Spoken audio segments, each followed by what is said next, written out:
Good afternoon. I'm David Thompson. I'm the lecturer for this class, Entrepreneurship 407, and today we're in for a treat.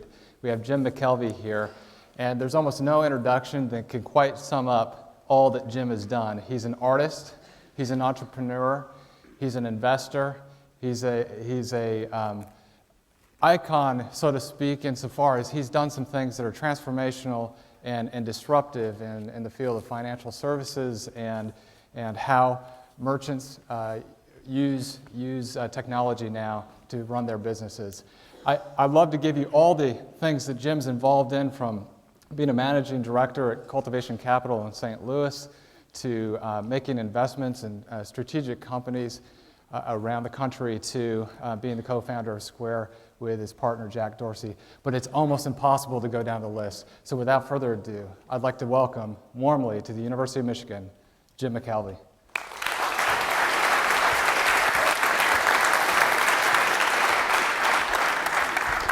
Great to have you here, Jim. Thank you. Thanks so much.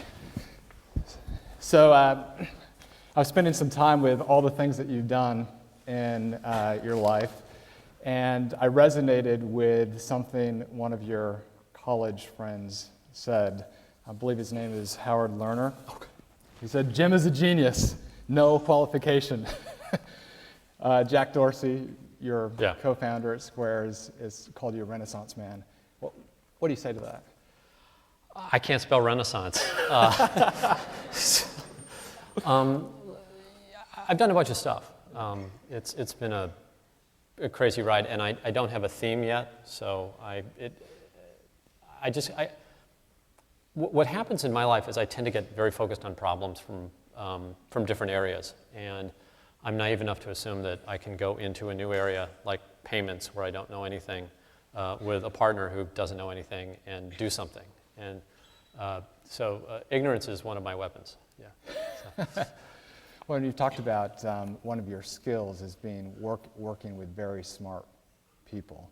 Can you talk to us a little bit about that and how that's influenced your life and career? Sure. So that started in college. I was at Washington University enrolled in the economics program, which is arts and sciences over there. And my father was the dean of the engineering school. So I specifically didn't enroll in the engineering school because I didn't want to be under Dad's side of the university. But I did take a lot of the classes that the freshman engineers take. And I took a computer science class where the professor had written a book that was terrible. And I said, well, this book's crap, and I basically said to my roommate, I could write a better book than this. And he was like, well, why don't you? And so I was like, okay, I will. So my freshman year, my freshman year of college, I knocked out this computer science textbook, which ended up becoming, it got published. And then the publisher assigned me for a second book. The second book actually hit the bestsellers list. Believe it or not, there is a bestsellers list in academic publishing. And so by the time I was a sophomore, I had 2 published books. And this reputation that sort of exceeded my ability. And so what happened was I switched over to the engineering school, largely because the engineers worked more collaboratively. And I liked it more. The engineers would solve problems that were more difficult than the kids I was working with in arts and sciences. So I just gravitated to these sort of team-based approaches. And because I had this sort of undeserved reputation because I'd been published, and some of my professors hadn't. The teams that I was selected for were always the best of the best, and I was unqualified to be on these teams, but I knew enough to shut up. And this sort of continued throughout college, and I developed a skill of working with people who are better than I am. And somehow finding, my niche in that. So I'm very comfortable in a team where I'm the dumbest guy in the room, and somehow I'm able to get the other people to perform at a higher level. So so this is sort of my big takeaway from college. I mean, I've got a degree in computer science. I've got to finish the economics degree just for the hell of it. But the big thing that I learned in school was how to work with people who are much better than me. And that's sort of the theme of all the stuff that I've done. Every one of my companies is run by somebody else. I tend to move from thing to thing, seemingly randomly. There's no theme to it, Right. It's really fun because every time I start in a new industry, there's a new set of challenges, and I get to meet new people that are smarter than me. So Malcolm Gladwell's famous for writing a number of books, including Blank and others.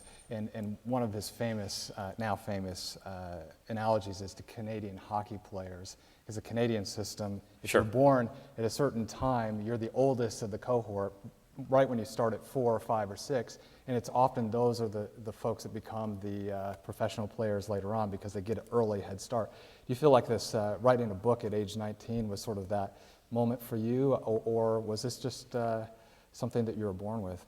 No, so Gladwell's thesis is basically that the January birthdays win because they get put in the best training programs. And that whole 10,000 hours thing, you guys know about it? Like, you get 10,000. I haven't got 10,000 hours in anything. Okay, maybe glass blowing now, Yeah.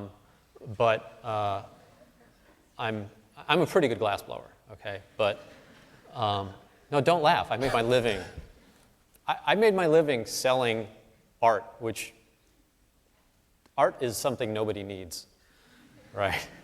That was tough. But I'm sort of the opposite. I'm not an expert in almost any of the stuff that I do.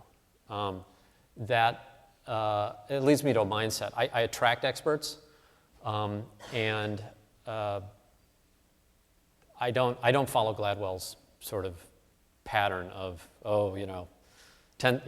you've got 9,000 hours, you're almost there. I'm like, I've got 2 weeks.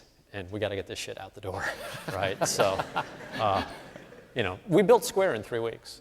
I mean, from the time I had the idea sitting in my studio until Jack and I were walking around Silicon Valley taking $20 off people and watching their jaws drop.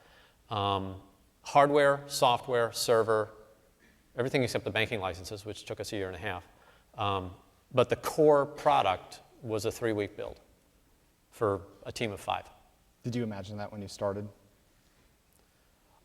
Imagine what? That you'd be done in 3 weeks? Well, we weren't done in 3 weeks. It turns out that we built this product that worked, and then we took it to the banking industry and were just rebuffed by everybody. They said, well, first of all, they pointed out all the laws that it violated, and then all the rules, and then our attitude was, well, we have to change those. Right. We didn't actually break any laws with Square, but we broke a lot of rules. So what do you mean by that? the rules, so the Visa and MasterCard at the time prevented card-present aggregation, which is essentially what we were doing.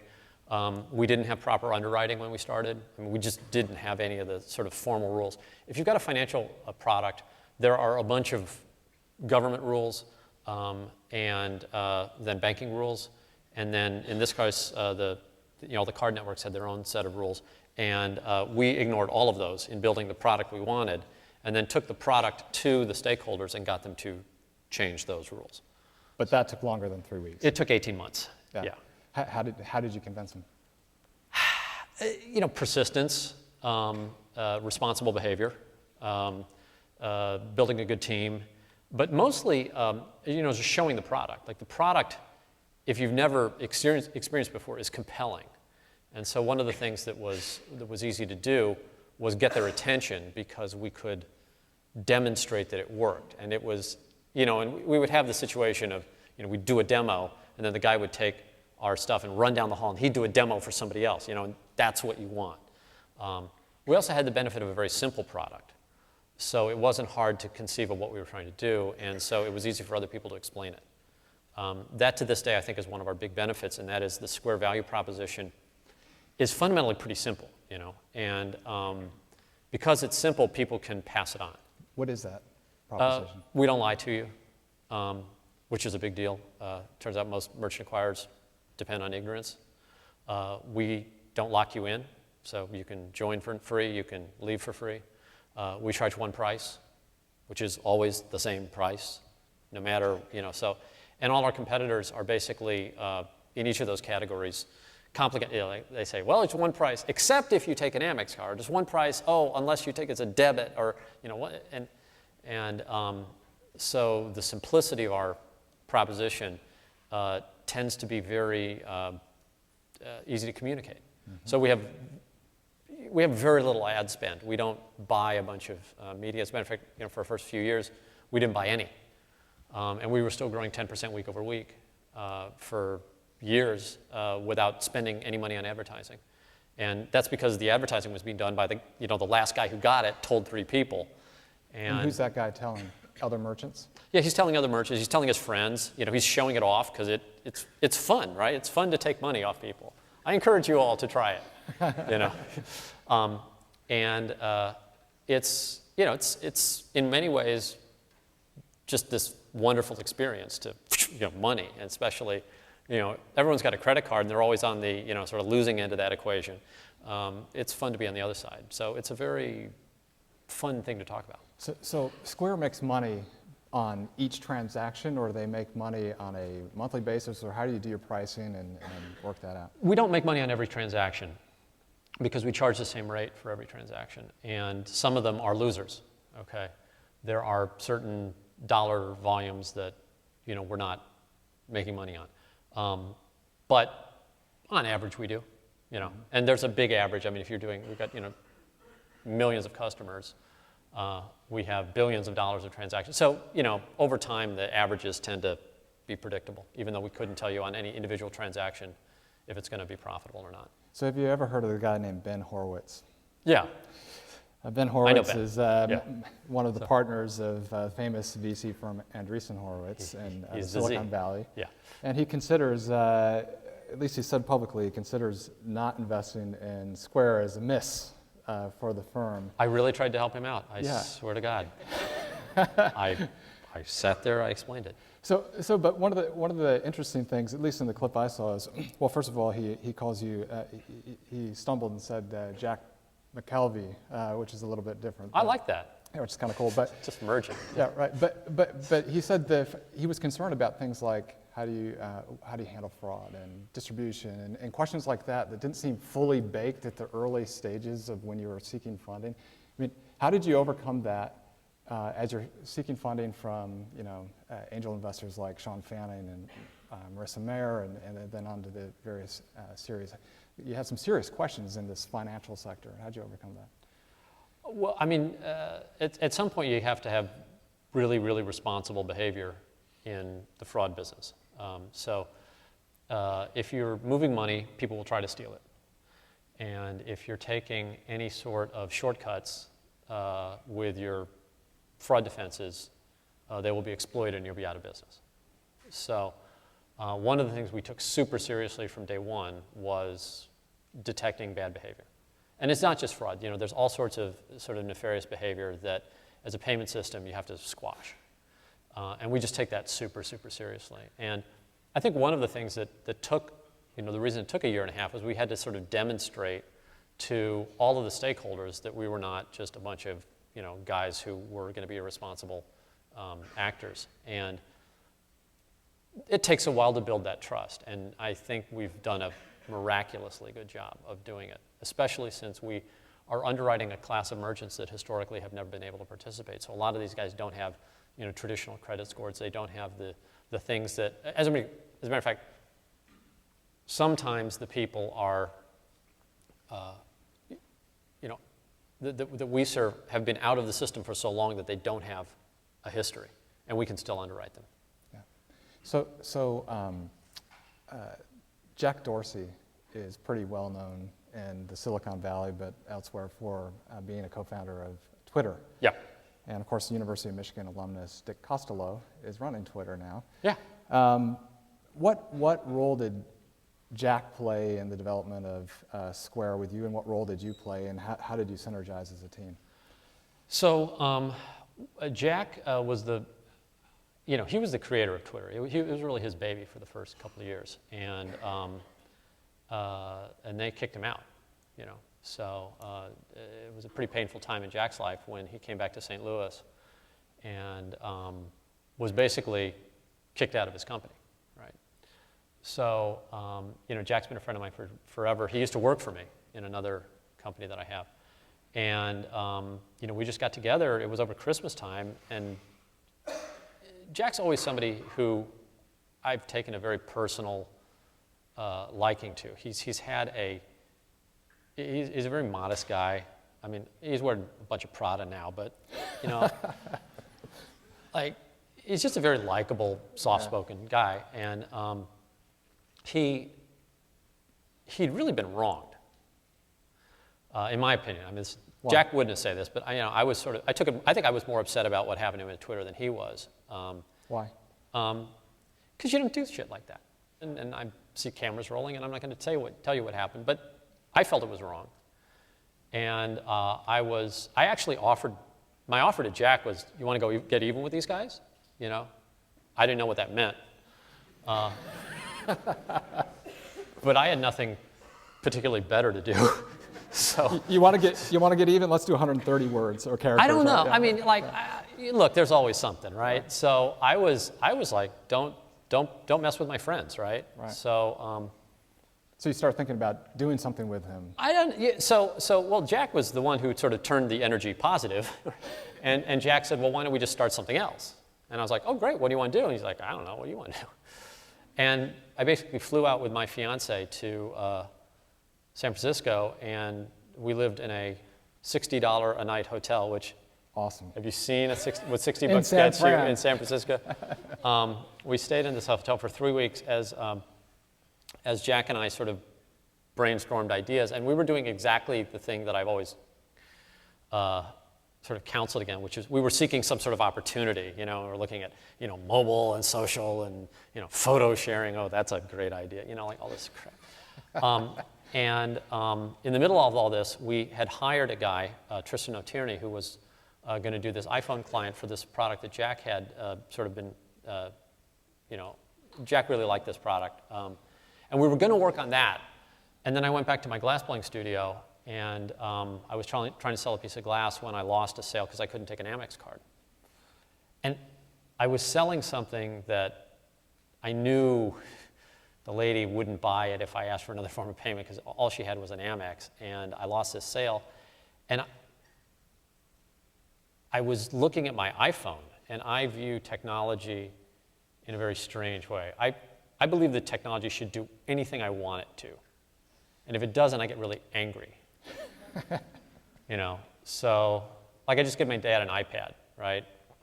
My dad's 87. I said, here, Dad, here's an iPad. He said, how do I use this? I said, Dad, the way you use this device is, imagine it can do anything you want. It's like you want to see your grandson, we'll see your grandson. You want to check a stock quote, you want to watch TV, you want to read a book, like you need an alarm clock, you know, like I fly an airplane with my iPad. I can control, I've got an artificial horizon on my iPad, I can fly my airplane in the clouds on an iPad. Okay. The iPad does anything I want it to do. And so what I told my dad is, just, it does anything you want. And if you find something that it doesn't do, call me and I'll start another billion-dollar company. Sitting in my glass studio, I'm looking at my iPhone going, how can I lose a sale while I'm holding an iPhone in my hand? How come I can't process an Amex card? So I started looking into the payments thing, and I realized pretty quickly that, in fact, it couldn't do what we wanted it to do. So I called up Jack, and I was like, dude, this is what we got to fix. Like, I want to be able to sell stuff. Are you in San Fran at this point? No, I was in St. Louis. So I called Jack up, and you know, Jack's sort of understood. He was like, that's interesting. So I flew out to San Francisco, and it took me 5 or 6 days to convince him that we should like drop his idea and work on, you know, the payments. So he wasn't convinced initially? No, not in the first week. I mean, but you know, it was sort of like it was one of the horses in the race, right? So we were talking about a bunch of stuff. The reason payments, I think, got our interest was because the first day we actually started working on it, I found all these rules that said that it couldn't be done. Like, so I literally was sitting in Jack's apartment. Jack was writing the server. Tristan was working on the client. I was trying to get us, all the banking relationships, and I was like, guys, what we want to do is impossible. Like, it's prohibited, And I think it was at that point that we knew we had something, Right. I was like, it can't be done, so let's do it, right? Yeah, right. So once we ran into this structural barrier of the way the system worked, we said, oh, well, now there's an opportunity. But the original focus was simply to solve a problem that I experienced as a small merchant. So what moved you from, okay, there's an opportunity to, we're going to build this in 3 weeks? Well, the 3 weeks was my fault. Jack and Tristan had their part done, and I was trying to get the reader working. So I was working with a small team. And reading credit cards physically and shoving it through a headset jack is tough. And so we had all sorts of problems with that. And so I was the reason it took 3 weeks. But you were the sort of technical hand putting this all together. I was one, no. So the reason I got the hardware job was because I was the weakest coder, right? Tristan is really good, Jack's really good, and I'm 20 years rusty, right? So I wasn't going to be that productive as a third software engineer. So I had to do all the other stuff. And that's sort of my job, is to do the stuff that nobody knows how to do. And once we find somebody who knows how to do it, then I get out of the way and let the person who knows how to do it. So I built all the hardware initially. And what year was this? 2009. And you've been through now 4 or 5 series of funding and the evaluation of the companies going out of the roof. What for you made you think this is successful? So I don't look at the valuation that much. What I look at is how much I see it in the field. So the other day I was in a cab, and the guy asked me to pay with Square. And I was like, awesome, well, of course. And that's like being John Bon Jovi or some artist and hearing the music on the radio, right? I mean, yeah, this is great. it's that moment when you see your stuff sort of organically, and to hear somebody pitch you on your own product is just a great feeling, right? Because the cabbie's telling me stuff, and he's saying, some of the stuff he's saying is wrong, but I'm like, that's cool. You got to go out and buy this thing. Yeah, it's like, oh, it's only $10. It's like, no, really, it's free. But he gave me a good pitch. I would have bought it if I'd been there. Hadn't invented it. Yeah. So it was like, that's gratifying. Like and then if I'm bold enough to actually tell somebody who I am, then I usually get the whole story. And the story usually involves something like, I've been trying to start this business. I had all these problems. Square's the only break I've gotten. I use you guys for all this stuff. Thank you. And there's this sort of gushing forth of goodwill, and that's amazing. Like to get that sort of feedback and know that you've changed some people's lives. The people's lives are changing. Are these generally small to medium-sized merchants? Generally small merchants. So Square tends to be a product for small businesses. Like, we're not serving Walmart. But you are serving Starbucks. We're serving Starbucks, but Starbucks came to us. Okay. How did that happen? So Howard Schultz and Starbucks, I should say, runs the largest mobile payment operation in the world. Okay, nobody takes more mobile payments than Starbucks. And Howard tells the story, so I'm basically telling you what Howard told us. According to Howard, he was being approached, as you would expect, by every mobile payments company. And mobile payments is supposed to be this hot topic, right? So, the PayPal and Google and all the banks and all the processors, like everybody who had a mobile payment product, made the pilgrimage up to Starbucks to try to get their business. And Howard, to his credit, was smart enough to not just sort of take the sales pitches. He actually put a team together to look at the world and see what was going on. And so they found Square. And Howard invited us up to his house, and Jack and Keith went up, and they decided that the two companies had a natural, affinity. And, if you think of Starbucks, okay, yeah, they got 7,000 stores, but there's 7,000 little stores, right? So it's not that far away from the DNA of our normal merchant. and Howard liked some of the things we were doing. The two companies are culturally compatible. I mean, Starbucks is a really responsible corporate citizen, and we just got on, right? So 2 months after that meeting, all the Starbucks stores were using Square. So that's an anomaly. I'm not, going to say. So Square's not actually trying to move into the bigger merchant market.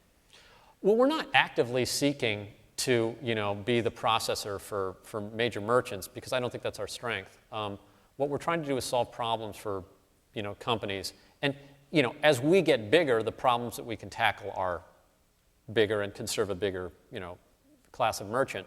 But it's a very organic thing. I mean, we basically listen to these people. And a lot of times, if you think about it, there's this sort of innovation desert in financial products, fundamentally because the companies who are in the business of moving money are conservative, for good reason. Like if you're not conservative in the business of moving money, then you get gutted. Your job as a bank, fundamentally, is to not lose this money, right? Like we don't worry about banks making big returns or not, but like fundamentally, if a bank gets robbed, that's bad.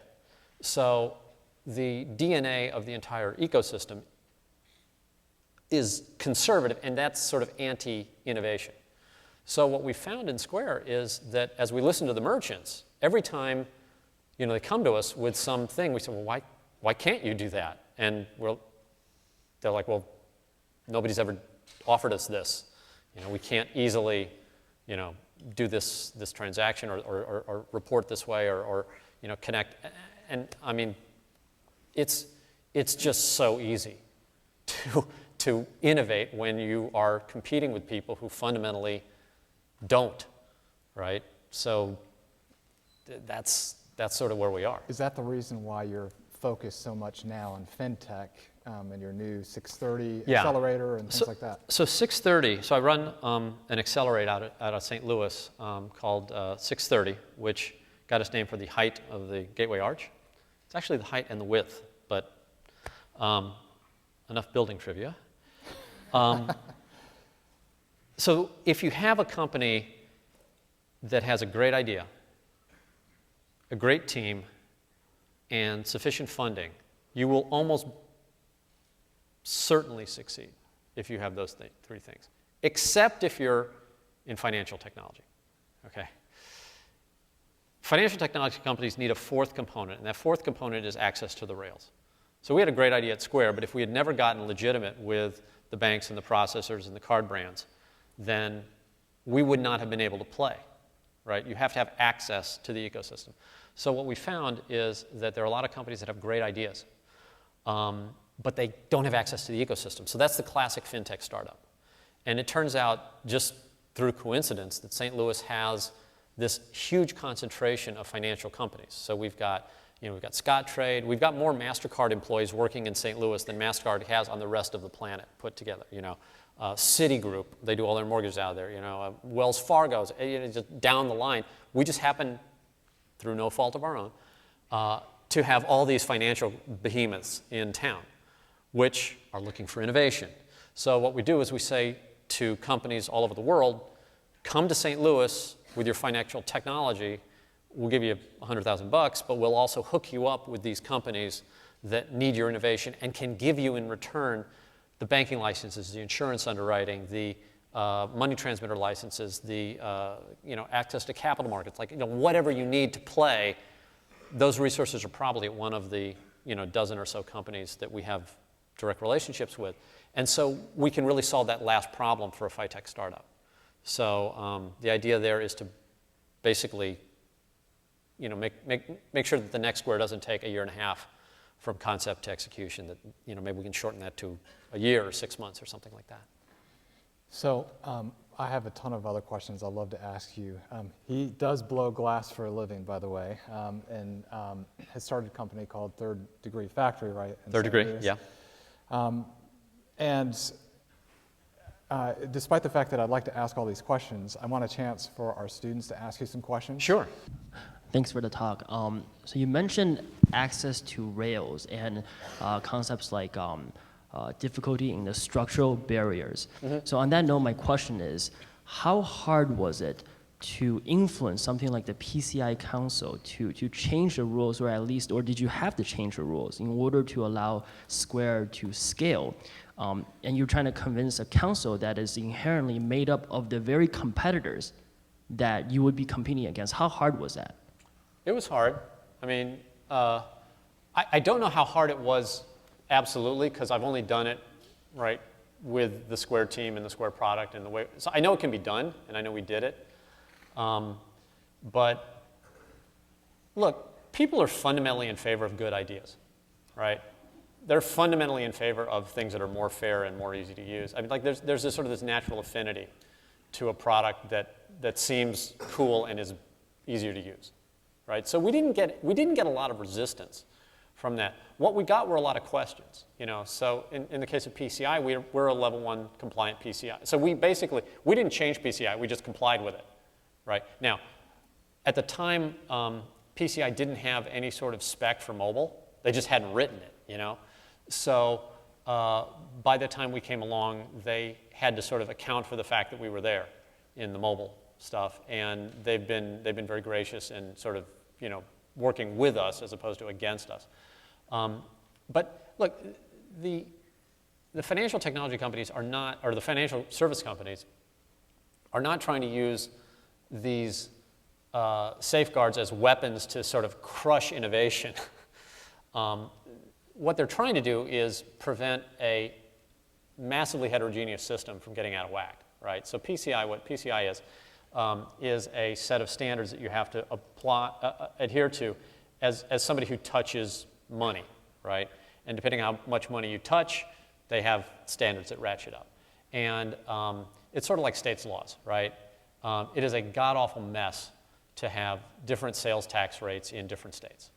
You know, it would be easier if there was one sales tax, we could apply it nationwide, it would make e-commerce easier, it would make all commerce easier.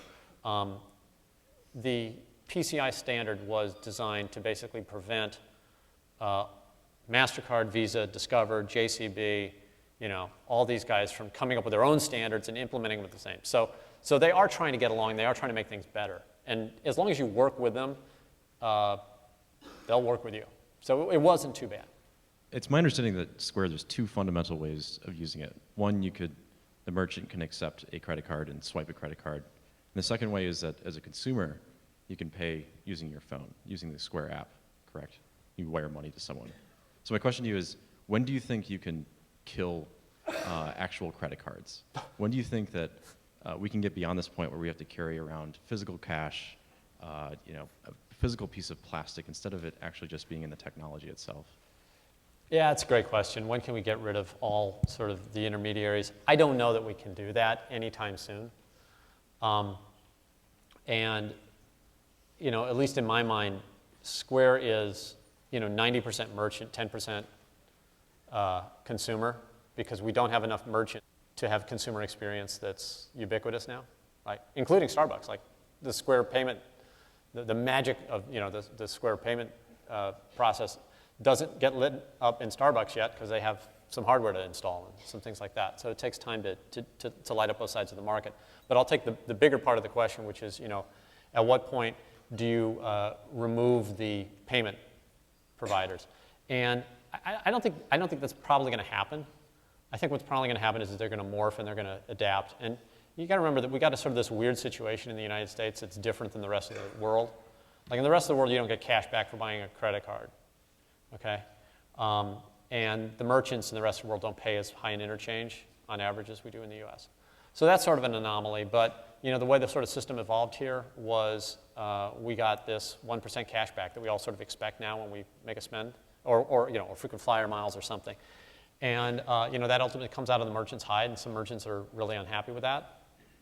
And I think that system is going to evolve away, but it will probably not replace the rails that are there, because the rails are super valuable, okay? So if you've ever tried to move money, you know, through, you know, sort of any electronic means, you're not going to do much better than they do at MasterCard, Visa, American Express.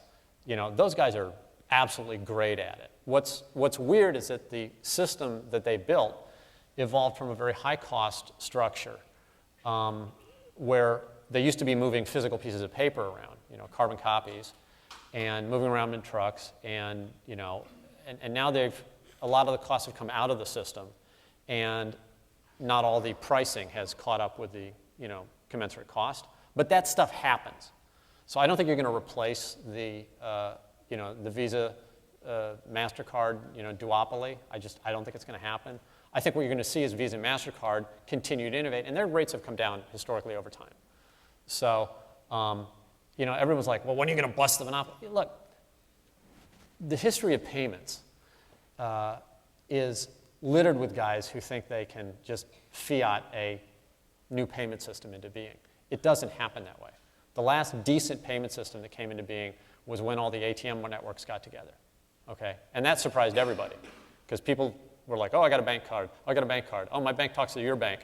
Pretty soon all the banks talk to each other, and now you got a national payment system, PIN debit. That sort of surprised everyone. Before that, you have to go back to Sears and the Discover card, because everyone used to have an account with Sears. Now they had a Discover card. But Discover really never even took off that much. So, it's very, very hard to build these things. I don't think one's going to surprise us. I think what you're going to see is an evolution of the people who already own the rails, and they're just going to get more competitive over time. Could you talk a little bit about Intuit, their payment system, and how I think they came around after you, and recently, like on Facebook and stuff, I've seen advertisements from them, and if you've had to grow more and advertise to compete with them, or that's not been an issue? So, Intuit, if you follow the recent announcement, just announced support for Square. So they're supporting us with QuickBooks.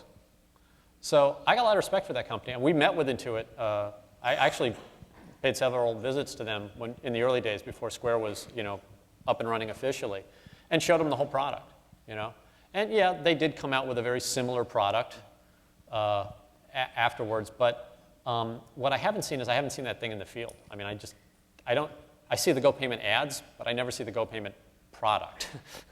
So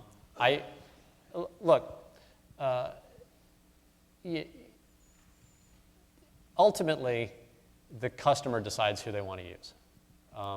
We've had a pretty good run, but I think it's probably good that we have companies like Intuit and half a dozen others that sort of emulate what we're doing, because it keeps us on our game, right? But they've actually been one of the better actors in the business, and I don't have anything against those guys. Their product works, just not as well. What was the latest glass-blowing project you completed? Latest glass-blowing project I completed. Completed. Ooh, shit. So